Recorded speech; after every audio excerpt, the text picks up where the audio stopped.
depicted by prosecutors as a bureaucrat whose inaction allowed evil to run wild on innocent children. The former president of Penn State University was convicted Friday of keeping a lid on the scandal surrounding notorious child-abusing coach Jerry Sandusky. A jury in Harrisburg, PA, deliberated 13 hours before finding Graham Spanier guilty of one count of child endangerment. The charge stemmed from Spanier's handling of a complaint against Sandusky, a once popular assistant football coach whose career at Penn State spanned 3 decades. Spanier was found not guilty of conspiracy and a second child endangerment count. The 68-year-old Penn State leader showed no emotion after the verdict was read. He is free on bail until sentencing later this year. According to ESPN, Spanier, a first-time offender, could face anywhere from probation to a maximum sentence of 5 years. Pennsylvania Attorney General Josh Shapiro said the case should serve as a warning to anyone who fails to live up to the responsibility of protecting children. Graham Spanier found guilty.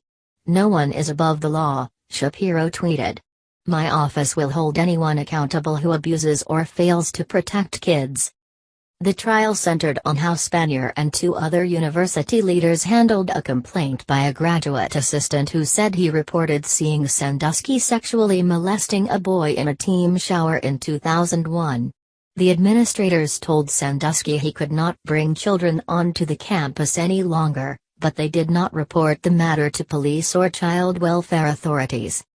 Sandusky was not arrested until 2011 after an anonymous tip led prosecutors to investigate the shower incident.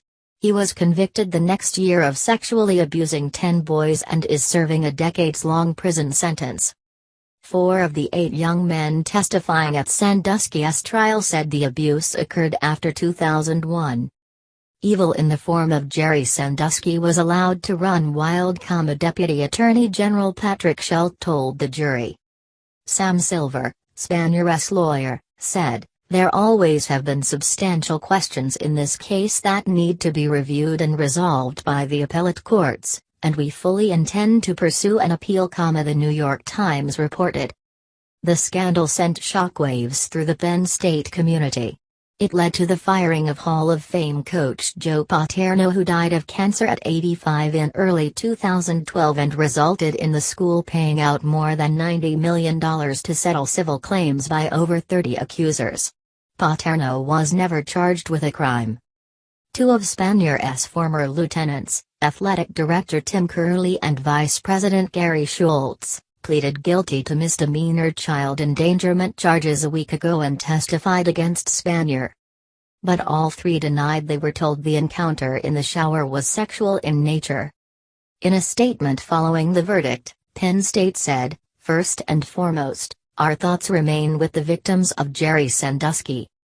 Penn State has extraordinary expectations of our leaders, who must set and maintain the example for reporting, ethics and compliance that reflect best practices," Penn State officials wrote. "These former leaders fell short. And while we cannot undo the past, we have rededicated ourselves and our university to act always with the highest integrity, in affirming the shared values of our community."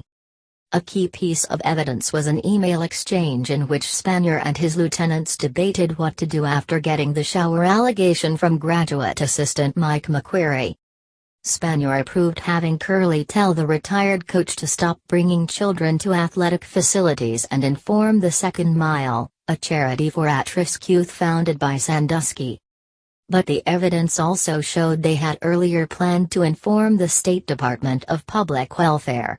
Instead, Spanier approved putting that on hold, and the agency was never contacted. That failure to make a report formed the heart of the criminal accusations against him.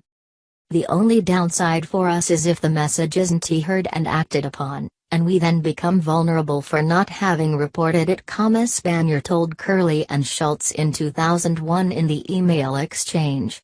He called the plan humane and a reasonable way to proceed. A state prosecutor, Laura Ditka, said the 3 university leaders wanted to protect the university's reputation at the expense of children. "They took a gamble," she told the jurors. "They weren't playing with dice. They were playing with kids.